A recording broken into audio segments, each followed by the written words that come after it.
Hello everyone, welcome back. 13th of January 2025 के दिन Nifty ने 1.47% लोअर लेवल पर जाकर क्लोजिंग दी। वहीं सेंसेक्स के भी हाल बुरे थे। हर कंपनी में काफी सारे करेक्शंस ऑब्जर्व हुए और कंप्लीट स्टॉक मार्केट रेड था। इसी के चलते कल्याण ज्वेलर्स के शेयर के बारे में बात की जाए तो ऑलमोस्ट 6.5% का डिप इस स्टॉक की प्राइसेस में ऑब्जर्व हुआ और आज के दिन इस स्टॉक की प्राइसेस में एक रिकवरी दिख रही है, अराउंड 4.10% का करेक्शन। अब इसके चलते अगर आप शॉर्ट टर्म या लॉन्ग टर्म में स्टॉक में कुछ इन्वेस्टमेंट करे हुए हैं या करने की मंशा रखते हैं तो आपके लिए इंपॉर्टेंट हो जाता है जानना कि इस स्टॉक में चल क्या रहा है। तो चलते हैं क्विकली हम कल्याण ज्वेलर्स की ओर। उससे पहले चैनल को सब्सक्राइब जरूर कीजिए। सो लेट्स गेट स्टार्टेड कि कल्याण ज्वेलर्स में लास्ट 2 क्वार्टर्स में हुआ क्या। सो कल्याण ज्वेलर्स का रेवेन्यू ग्रो हुआ almost 27% in Q1 FY25। Revenue growth, good news. When we talk about the next Q2, that is almost company claims that उनका revenue में growth 39% हुआ है when they talk about the store sales growth. Again, when the revenues are growing, it means that sales number are high. Sales number are high, it means the profit should be high. ये assumption होता है, right? But still, picture अभी बाकी है. When we talk about the next part, that is recent news as of January 7th, 2025, which says that the company claims that there is a huge demand in the gold and studded categories, and because of this wedding season almost. And at the same point, important point to read between line is the company launched 24 showrooms in the quarter, during that quarter, and there is a strong pipeline of showrooms for the next and the subsequent quarter.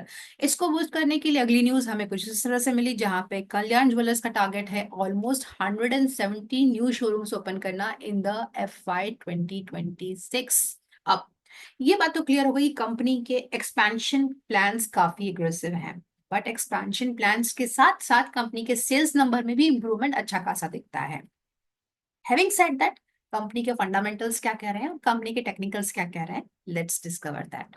So when we look to Kalyan Jewellers India Limited, as of now the stock is trading at 596 rupee. However, the book value of the stock is 42.3. This shows that company ka stock is overpriced as of now.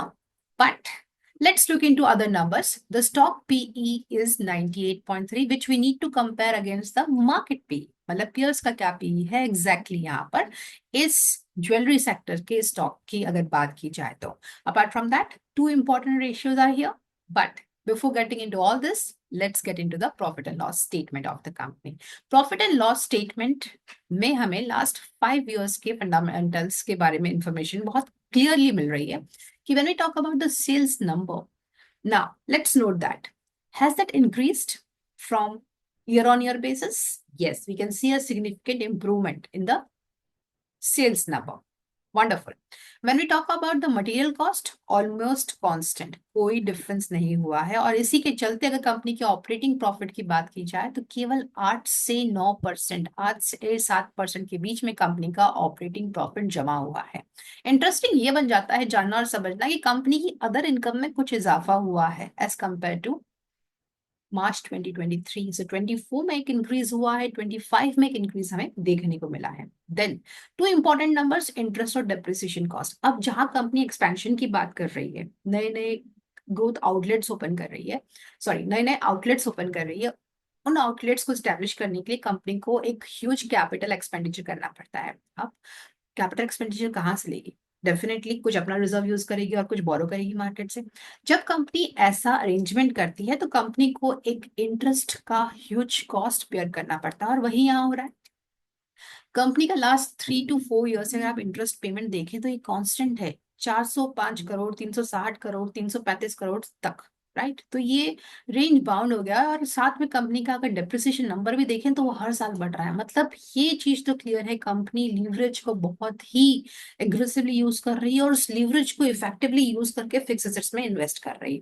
But question ये है, क्या company को वैसी growth मिल रही है जैसे मिलनी चाहिए? Let's move ahead. Now, the next part with regard to the stock price CAGR is that 3 years में इस स्टॉक का प्राइस 102% तक की ग्रोथ दे गया है और लास्ट 1 ईयर में ऑलमोस्ट 49% को टच कर गया। बट अगर हम रिसेंटली इस स्टॉक के अंदर देखें तो कुछ इस तरह के pattern month on month basis पे मिल रहे हैं। मतलब इस महीने नए साल की शुरुआत कुछ इस तरह से हुई कि कंपनी के स्टॉक में ऑलमोस्ट 28% का डिप आ गया। कैसे? Let's measure it right away. आप ही के सामने मेजर करते हैं। मंथ का चार्ट है और ये कुछ 25% का डिप यहाँ पर स्टॉक की प्राइसेस में एज ऑन डेट पे आ गया है। ठीक है, आगे समझना होगा कि कंपनी के टेक्निकल्स फिलहाल, फंडामेंटल्स फिलहाल क्या कह रहे हैं। तो स्टॉक प्राइसेस में 49% का सर्च 1 ईयर में हुआ है, 3 इयर्स में fantastically 102%। At the same point of time when we look to the compounded profit growth of the company, 3 year number is 367%। मतलब हर 100 पे 367, भाई क्या बात है। Sales growth again 3 years average is like for 29% and as of now 33% दिखा रहा है। अब हम चलते हैं कंपनी के बैलेंस शीट की ओर। कंपनी की बैलेंस शीट क्या बोलती है? Let's have a look on that. Company की बैलेंस शीट के अंदर लाइबिलिटीज में नंबर बताता है इक्विटी रिजर्व्स। अगर हम रिजर्व्स का नंबर देखें तो reserves, is it increasing on year basis? So the answer is yes, reserves is increasing. Interesting क्या है? इंटरेस्टिंग है ये समझना कि कंपनी की बोरोइंग्स का परसेंटेज क्या है और किस हिसाब से बोरोइंग्स है। अगर आप देखेंगे यहाँ पे तो कंपनी की इक्विटी और कंपनी का बोरोइंग ऑलमोस्ट बराबर बराबर हो गया है। मतलब फुल लीवरेज, फुल स्पीड पे गाड़ी चल रही है यहाँ पर लीवरेज को लेके। फाइनेंशियल रिस्क कंपनी की काफी हाई है, मतलब कंपनी को परफॉर्मेंस देना ही देना है। ये प्रेशर तो काफी क्लियरली यहाँ दिख रहा है because the borrowings are on the higher side. ना when we look to the next part, that is the total of the assets, the fixed assets and other assets are increasing, yes, but the increase with regard to fixed assets is यहाँ पर थोड़ा minimum 2200 से 2400 के आसपास यहाँ कुछ आया है और अदर एसेट्स में कुछ इजाफा हम देख रहे हैं। मतलब they are trying to maintain some parity. Clarity इतनी नहीं है। Let's get into the cash flow statement of the company to understand कि भैया पैसा कहाँ से आ रहा है और कहाँ जा रहा है। So cash flow statement, three major activities: operating, investing, or financing activities. Now the critical part with regard to this is जब operating profits या operating activities से generate होने वाले cash flow को हम देखें तो we can see one thing very clearly. Company के business operation में खरा कैश मुनाफा अगर कहें या कैश फ्लो फ्रॉम ऑपरेशन कहें तो बहुत ही जम के इजाफा हुआ है from last 2 years. And when we talk about the cash flow from investing activities, okay that's something on plus और माइनस के साइड पे। मतलब -340 384 लास्ट ईयर में हुआ, इस साल थोड़ा सा कम ही किया कंपनी ने। बट अब बात आ जाती है फाइनेंसिंग एक्टिविटीज को देखने के लिए। यहाँ कंपनी का मेजर आउटफ्लो हो रहा है and you will be surprise to notice this part कि कंपनी यहाँ अपने डेट को बहुत माइंडफुली मैनेज कर रही है। कंपनी को पता तो है कि डेट काफी हमने ले लिया है, इसलिए कंपनी की जो रीपेमेंट ऑफ बोरोइंग्स होनी है वो भी इफेक्टिवली हो रही है। मतलब प्रॉपर बैलेंसिंग कंपनी कर रही है और उसके चलते कंपनी को जहां जहां इंटरेस्ट का पेमेंट करना पड़ रहा है वो भी तगड़ा करना पड़ रहा है। तो ये नंबर आप देख सकते हैं, -591 is the repayment of the financial loan which is a big number for the company, right? And at the same point of time the next part is other financial liabilities needs to be taken care of. So ये हो गई company के fundamentals के बारे में बात। और हम चलते हैं अब क्विकली कंपनी के कुछ रेशियोज को देखते हैं और समझते हैं कि कंपनी का एग्जैक्टली जो यहाँ पर कैश कन्वर्जन साइकिल है वो थोड़ा सा इंप्रूव हुआ है। मतलब जितनी जल्दी कंपनी में कैश आता है वो थोड़ा सा इंप्रूव हुआ है। बट एक पेन पॉइंट कंपनी का है जिसपे कंपनी शायद वर्क कर रही होगी, ये मैं अज्यूम करती हूँ कि कंपनी का जो इन्वेंट्री टर्नओवर रेशियो है, इन्वेंट्री डेज है यहाँ पर बेसिकली वो 216 से इम्प्रूव होके 191 हो गए हैं, पर ये थोड़े और इम्प्रूव होने चाहिए, राइट? सो अगर ऐसा कुछ होगा तो कंपनी के पास में कैश जनरेशन अच्छा रहेगा पंपिंग के लिए और कंपनी की इंटरेस्ट ऑब्लिगेशन को मिनिमाइज किया जाएगा। Now important is to understand other aspects and parameters. अगर हम पेयर्स को देखें तो कंपनी के पेयर्स क्या बताते हैं, let's have a look on this. So company का पीई इंडस्ट्री पी से काफी हाई है, राइट? हाईएस्ट जहां मीडियन पी है 39 का, ये बैठे हैं 98 का पी लेके बिकॉज एक्सपेक्टेशंस काफी हाई है स्टॉक होल्डर्स की। अपार्ट फ्रॉम दैट अगर हम कंपनी के रिटर्न ऑन कैपिटल एम्प्लॉयड को देखें 14% का रिटर्न मिनिमल दिखा रहा है। मतलब बहुत ही एवरेज सा रिटर्न है, रिटर्न ऑन कैपिटल एम्प्लॉयड यहाँ पर 14% का एज कम्पेयर टू टाइटन जिसका रिटर्न अराउंड 22% है, इंडस्ट्री एवरेज 16% के आसपास है। तो क्या वजह हो गई है? वजह इनकी बहुत क्लियर है कि इनके एक्सपेंशंस, इनके इंटरेस्ट ऑब्लिगेशंस काफी हाई हैं, तो अल्टीमेटली आरओसी पे इम्पैक्ट आना ही आना है। अब ये हो गई कंपनी के फंडामेंटल्स की बात। तो कंपनी के एक्सपेंशन प्लान्स बहुत aggressive, sales revenue very good number, cash flow from operation perfect. But अब बात चलती है कंपनी के टेक्निकल्स क्या कह रहे हैं, and for that have a look on the technicals map of the company. अब हम इस इंडिकेटर को यहीं ड्रॉप करते हैं और चलते हैं एग्जैक्टली मेजर करने की और कि एग्जैक्टली हुआ क्या है इस स्टॉक को लेकर, समझते हैं। तो लेट्स मेजर। अब ये मंथ ऑन मंथ, हर मंथ का चार्ट आपके सामने है, और जनवरी के अंदर कंपनी में इस तरह का करेक्शन हम यहाँ देख रहे हैं। मतलब इस मंथ के अंदर ऑलमोस्ट 28.30% के आसपास का करेक्शन 15 दिन के अंदर हो गया इस स्टॉक में। मतलब बहुत पिटाई हुई है जम से स्टॉक मार्केट में इस स्टॉक को लेकर। बट उससे पहले स्टॉक ने क्या किया? उससे पहले स्टॉक ने अच्छा खासा इंक्रीज दिखाया। तो देखिए, अगर 2 हाफ ईयरली बेसिस पे हम स्टॉक को स्टडी करें तो हम यहां से इसको मेजर करेंगे क्विकली।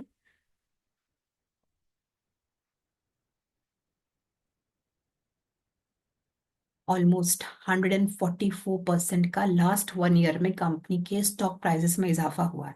ऑल टाइम हाई से कंपनी का स्टॉक अब नीचे की ओर आ रहा है, और पिछले 15 दिन में हमने करीब 28% का करेक्शन देख लिया। अब इम्पॉर्टेंट ये बन जाता है जानना और समझना कि क्या ये करेक्शन कंटिन्यू रहेगा या हमें यहाँ बाय कर लेना चाहिए। So let me give answer of your questions right away. By the way, this is just for the sake of your educational purpose. No recommendation to buy or to sell, right? So do your own research before buying any stock from my side. These are just for the sake of making your financial knowledge, wisdom with regard to chart trading and fundamental and technical an improved one. Okay. So let's get into this. अगर हम month on month basis पे देखें तो पिछले काफी सारे महीनों में हमने 144% का रिटर्न देखा है स्टॉक की प्राइसेस से। बट करंट मंथ में अराउंड 28% का डिप देखा। अब बात होती है क्वार्टरली टाइम फ्रेम पे क्या चला। क्वार्टरली टाइम फ्रेम पे ये चला कि लास्ट क्वार्टर के अंदर, मतलब इस क्वार्टर में अगर हम जो करंट क्वार्टर है वहां पे तो पिटाई हो गई, बट उसके बाद में ऑल टाइम हाई से कंपनी का स्टॉक आ रहा था। अगर क्वार्टरली बेसिस पे देखें तो इस स्टॉक की प्राइस कहाँ से डिमांड जोन में बैठी हुई है? तो यहाँ से बैठी हुई है। मतलब अगर मैं आपको मार्किंग करके छोड़ू यहाँ पर कि अराउंड 426 के 425 के लेवल पे इसका इनिशियल डिमांड सेट है। इनिशियल डिमांड सेट है। अब आप समझ सकते हैं अगर 589 के लेवल पे अगर स्टॉक ट्रेड कर रहा है, is it right time to buy? Not at all. ना let's get into an understanding कि चल क्या रहा है। तो ये क्वार्टरली लेवल पे हो गया। मंथली लेवल पे हम समझे कि कंपनी का डिमांड जोन कहाँ था, इनिशियल वाला। तो एक तो ये बात क्लियर है कि क्वार्टरली टाइम फ्रेम से स्टॉक आ रहा है, मतलब बड़ी तेजी से ये फॉल होने वाला है। मंथली लेवल पे देखें तो हाँ, मंथली लेवल पे भी देखें तो इसकी धुलाई तो हुई है कुछ यहाँ से, right? So let me mark it in red. ये हो गया था कंपनी का सप्लाई जोन। तो कंपनी का प्राइस स्टॉक सप्लाई जोन से नीचे की ओर आ रहा है। मंथली डिमांड जोन कहाँ बैठा हुआ है? तो मंथली डिमांड जोन करीब यहाँ बैठा हुआ है। आज अभी इस महीने में कंपनी का स्टॉक मंथली डिमांड जोन में आ गया है। अब इंपॉर्टेंट ये है कि क्या ये सस्टेन करेगा या ये क्वार्टरली तक गिरेगा, हो सकता है। Let's try to understand. अगर हम क्वार्टरली टाइम फ्रेम पे देखें तो मुझे वीकली बेसिस पे जब मैं इस स्टॉक को देखती हूँ तो मेरा ये मानना है कि ये क्वार्टर ये रेड में क्लोज करेगा या नहीं करेगा, डिपेंड्स ऑन आगे के स्ट्रक्चर। तो अभी मंथली लेवल पे तो ये स्टॉक ऑलमोस्ट टाइम फ्रेम में आ गया है। करंट मार्केट प्राइस पे बाय करना चाहिए? नहीं। तो हमें क्या करना है? वीकली पर ट्रेंड देखनी है। हमने इस स्टॉक की वीकली पर ट्रेंड देखना स्टार्ट किया, and let's have a look on that.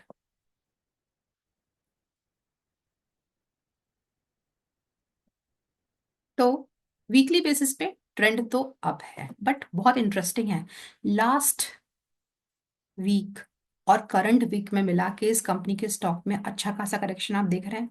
Current week जो आज ओपन हुआ है मंडे को, यानी कल, वहां भी गैप डाउन ओपनिंग हुई है, मतलब स्टॉक की प्राइसेस में सेलिंग तो चालू ही है, सेलिंग प्रेशर कंटिन्यू है, ये थमा नहीं है, ये बता रहा है इसका वीकली लेवल का चार्ट। तो वीकली लेवल के चार्ट पे तो बहुत बेरिश है ये स्टॉक एग्जैक्टली exactly। और अब हम समझते हैं कि हमें एक पोजीशन अगर लेनी है बाय करने की तो कहाँ लेनी बैठती है। तो करंट मार्केट प्राइस पे तो बिल्कुल नहीं बैठती है, मेरी अंडरस्टैंडिंग के हिसाब से हमें मंथली टाइम फ्रेम पे सपोर्ट देखना है, मंथली टाइम फ्रेम का सपोर्ट बहुत ही नीचे है, तो हमें डेली टाइम फ्रेम पे इसका एग्जीक्यूशन देखना है। और ये देखिए, ओहो हो, इस स्टॉक की प्राइसेस में कुछ इस तरह से धमाल डाउनफॉल हो रहा है, और गिरते हुए चाकू को कौन पकड़ेगा, कोई नहीं, राइट। सो एंट्री के लिए हमें यहाँ तक के लेवल तो एटलीस्ट देखने ही है, राइट, बिकॉज मंथली का तो टाइम फ्रेम ये क्रॉस कर गए, राइट।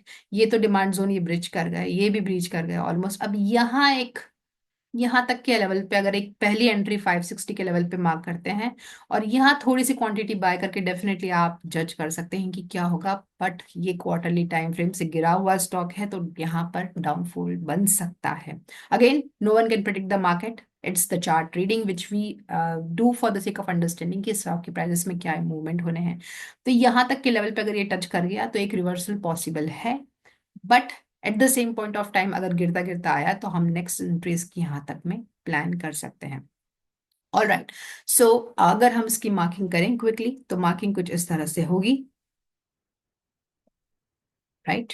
अगर हम डिप ऑफ द मार्केट में देखें तो यहाँ कुछ एंट्री, स्टॉप लॉस, अगेन अगर आप एक लेवल का स्टॉप लॉस लगाना चाहेंगे तो यहाँ लगाएंगे, या यहाँ तक का स्टॉप लॉस भी ठीक है 50 रुपीज का, और 1:2 का target initially is a good target to book the profits and exit from the market, right. So around 660 तक में जब प्राइस अगर रिवर्सल होके आती है तो it's a good way to hold and to invest in the stock. But as of now, as per my understanding, this is not the right time to invest or to have a new position in the stock, because there are certain corrections which the market may show us somewhere in the upcoming days. So do your study and then get into taking any fresh position. So I hope this was informative for all of you, and do share your feedback in the comment box और बताइए कौन सा अगला video आप analyse करना चाहेंगे हमारे साथ में with the team pro capitalist. Do subscribe the channel because we are looking forward आपका subscription so that we can bring more value to you. Thank you so much.